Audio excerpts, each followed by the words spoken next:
So engaging product strategies.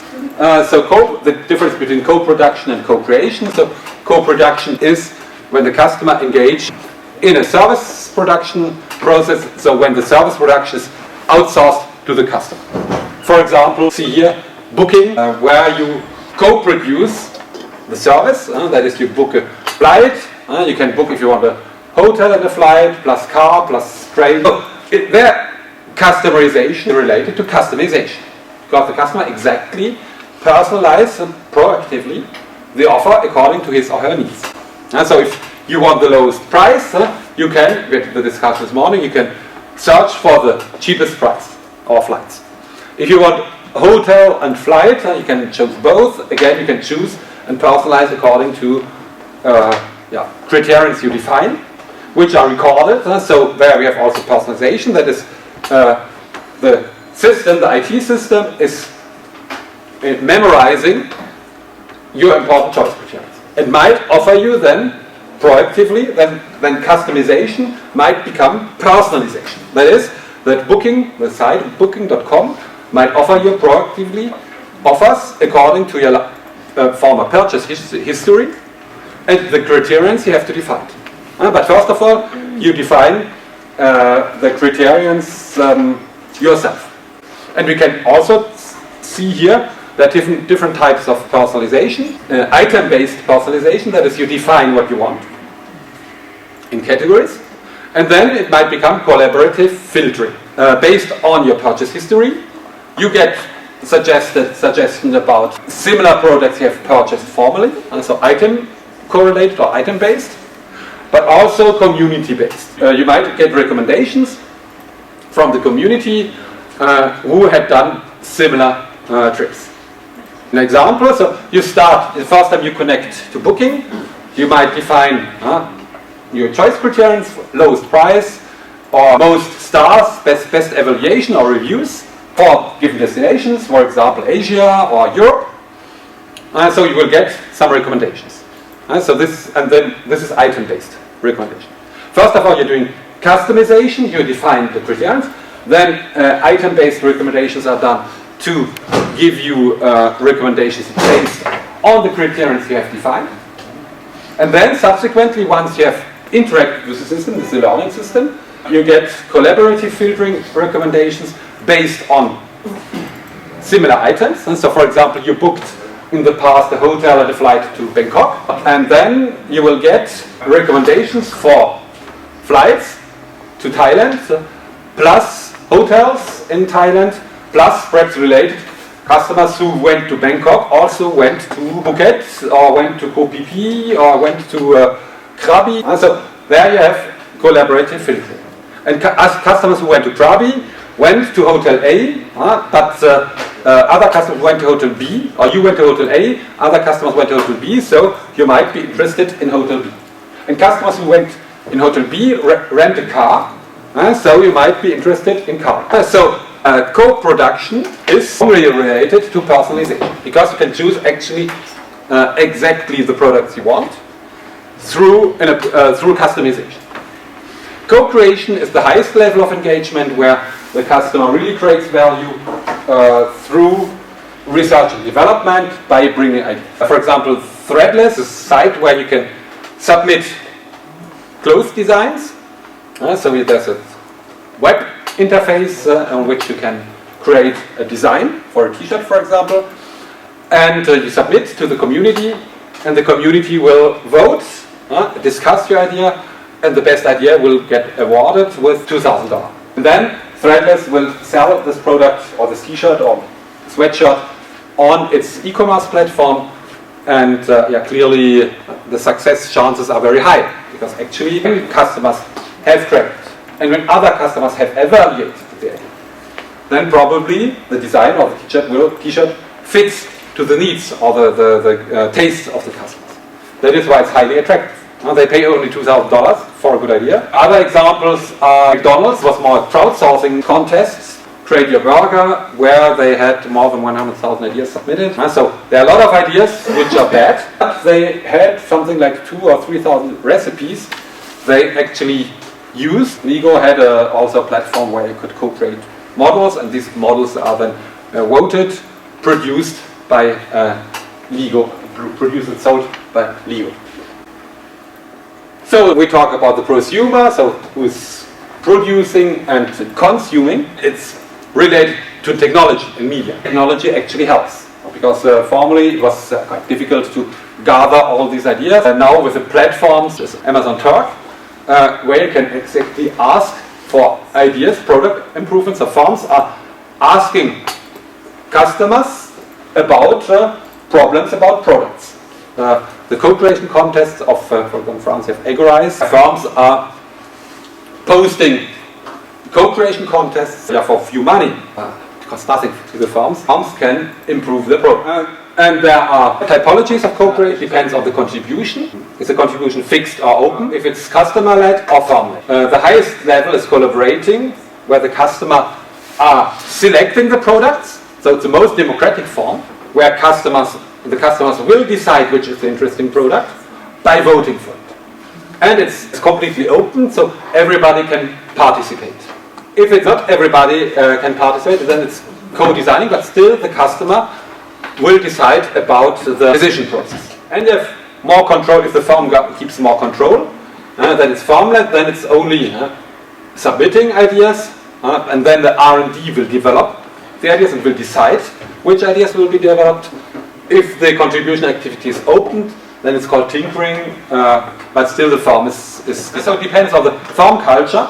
The more the firm culture is customer orientated, the more they will leave the decision process to the customer. But this means that actually you need really engaged customers, you really have to trust customers.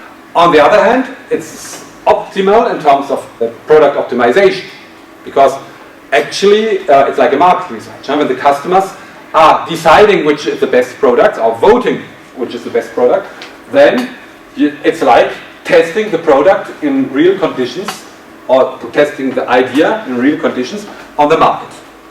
So that is why customer-led decisions are best in terms of innovation management. If you want to keep the control, and if actually you have a good R&D department that can push the product development forward. There are some examples. So this is Threadless. It's a platform where you can submit the ideas. Also e-commerce platform, because you can actually buy. Dell, Ideastorm, it's another platform where you can submit ideas about computers or digital products. These products are then promoted, communicated on the platform to other users. The users will discuss, reformulate ideas, and the best idea will then produce. Typically it's a tinkering platform where actually the firm, Dell, keeps the control about the choice of the product. Let's talk about Nivea. So Nivea has also a co-creation program where Nivea continuously improves products through customers. The first step is listen to the market. This can be done through ethnography, for example. So for example, that's the problem of traditional deodorants. Because deodorants are plain. If you have a white shirt, a t-shirt, a white shirt, or a dress, then you might have yellow stains under the arms. So this was the basic starting point of the NIA co-creation program. Listened to the web, what was the main problem for customers when using a deodorant. And this is actually what Nivea did. So they not only identified an issue, they also found ideas, they listened. Then they start to ideate. First idea is how to conceptualize a new product. Ideation. Then there's a return process with the customers and the R&D. Then the product was enhanced. So the product comes, it goes out, it might be redeveloped, it goes in, it goes out, it comes in. It's a return between the market and the firm. It's in constant evaluation. So consumers are constantly evaluating the product or the ideas. It might be refined, so reformulated, so a lot of steps before the product then is conceptualized and comes on the market. And this is what you can see here. So between Nivea and the co-creation platform, the idea goes to Nivea, it comes back to the customer, it goes back to Nivea, it comes back, it will be enriched permanently by both stakeholders. So by the brand and then finally Nivea brought on the market the Silver Edition, which is a completely co-created deodorant between Nivea and the customers. What changed is the scope and the level of co-creation, because now it can be done on the large scale due to co-creation platforms, due to technologies. And there's also probably a change in customers, because some customers like this, so they engage in it. But again, the antecedent of engagement is loyalty, and above all, attitudinal loyalty. No customer would engage if he or she does not like the brand. That is why it's important to create attitudinal loyalty. So Decathlon, which is doing that for a while with the co-creation lab.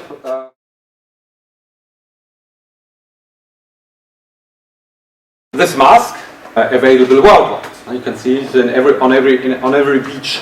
Mask was co-created actually by customers. This mask is the result of co-creation where customers had the idea. The idea is not new, because when I was a child, this type of mask already exists. The problem it was never working. Because we had a ping pong ball, and when you were diving, the ping pong ball should close the tube, but it never worked. So water came into the mask. It was a mask that existed in the 60s, 70s, and then it disappears because it never worked. And so one customer might rethought about this mask, and Decathlon retook this idea and created together with the customer this type of mask. Another example is they had an idea about children bike seats combined with a stroller. The idea behind that is two mobility problems. The first problem, when you take a child on your bike, you have a seat, but then you go into the city, for example, and the child has to walk. You have small children, you have to take them in the arms and have to carry them, which is heavy. On the other hand, if you go to the city with a trolley, what is the problem? You have to take a public transport, or you have to come by car. You cannot take the bike. So there was one customer who said, why not combining both? That is, why not creating a bike seat that you can take off and transform into a trolley, and then you can push the child in the trolley. And when you come back to the bike, you transform the trolley again into a bike seat. All these ideas are quite evident, but nobody really thought about that. Because engineers are trained to performance, the product performance, but they're not really trained to ergonomics, ease of use. And so you can submit an idea and then actually have a marketing and R&D team that helps the customer to develop. The main problem is how to pay the customers. And so actually we have some laws which are inhibiting that. And that is why the main problem today is how to motivate customers to co-create if you cannot do it by money. Last example is they have a same system, so it's an open platform where they do crowdsourcing and where ideas are then submitted, discussed, reformulated and put to the market if they're good.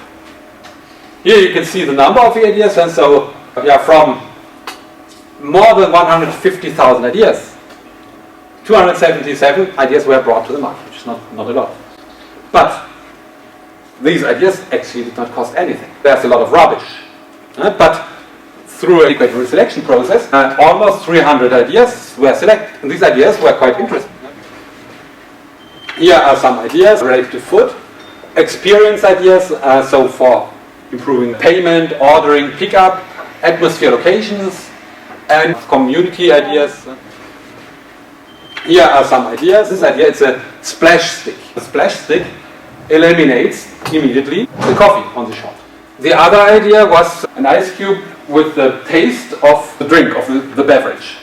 So in other words, you all know the problem when you take Coke today in a fast food restaurant, or when you drink a coffee, iced coffee, you have a lot of ice cubes, and after 5 minutes, the beverage, if you don't drink it quickly, the beverage has no taste anymore. And that's why somebody suggested to create ice cubes with the taste of the beverage. So when it's melting, it gives the taste to the beverage.